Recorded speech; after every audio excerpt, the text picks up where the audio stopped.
Have you ever yelled or spanked your child and suddenly the whole house went silent? Not that peaceful. Everything is right with the world kind of quiet. But a tense silence, one that feels like a tiny emotional gap just opened up between you and your child. That little space, that almost invisible distance, is where the real damage quietly begins.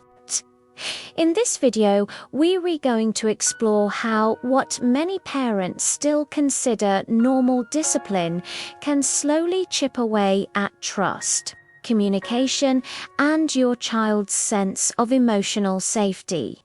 And if you stick with me until the end, I'll share practical, science-backed alternatives that are far more effective at teaching good behavior than spanking ever could be. You're watching Positive Parent Path, where we turn everyday parenting struggles into calm, confident solutions. Let's dive in. Let us be clear from the start. Most parents who spank or yell do undo it because they want to hurt their child. They do it because they're exhausted, overwhelmed, or because it's the only form of discipline they saw growing up.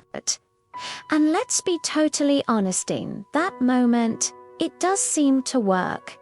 The child stops whatever they were doing. The chaos ends. The house goes quiet, but that silence comes with a hidden cost, a long-term price that most parents never see until years later. The truth is, kids don't stop misbehaving because they suddenly have a breakthrough and understand what they did wrong. They stop because they're afraid. Fear is a powerful emotion, but it's a terrible teacher. It shuts down the learning centers of the brain. It disconnects. Fear teaches a child one simple, damaging lesson. Mom or dad becomes unsafe when I mess up. And over time, that fear doesn't just disappear, it begins to erode the very foundation of trust that strong family relationships are built on. A child who fears you may obey you today, but tomorrow they will start hiding their mistakes. They'll avoid being honest with you about the big stuff. They'll emotionally distance themselves to stay safe. What started as a short-term fix to stop a behavior becomes a long-term wall between you. Now, it's so important to acknowledge the reality of the situation. Parenting is incredibly hard. It can push you to your absolute limits. Every single parent loses their patience sometimes. Every parent reaches a point where they react out of pure frustration. One bad moment doesn't define your entire parenting journey, and this video isn't about shaming or making you feel guilty. It's about awareness. It's about understanding the tools we use and choosing the ones that build connection instead of fear. It's about moving from reacting in the moment to responding with intention. So, if spanking and yelling create distance, what actually works better? What can you do in those high-stress moments to guide your child without causing harm? The first tool is what I call the 10-second reset. When you feel your anger rising, just pause. Take one deep breath. 10 seconds of pausing before you react can prevent a lifetime of regret.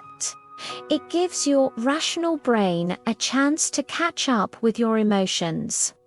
Next, always aim for connection before correction. Before you say a word about the behavior, get down on your child's level, say their name gently, and make eye contact. Let them feel seen and safe before you start guiding them. You could say something like, "Wow, it looks like you're feeling really frustrated right now. I'm here." This simple step changes the entire dynamic from a power struggle to a partnership. Then lean on natural and logical consequences. These are the best teachers. If they spill their milk, they help clean it up. If they break a toy because they were being careless, they help you try to fix it or use their allowance to replace it. This teaches responsibility and problem solving without using fear or shame. The lesson is directly tied to the action. It's also helpful to have a calm script ready.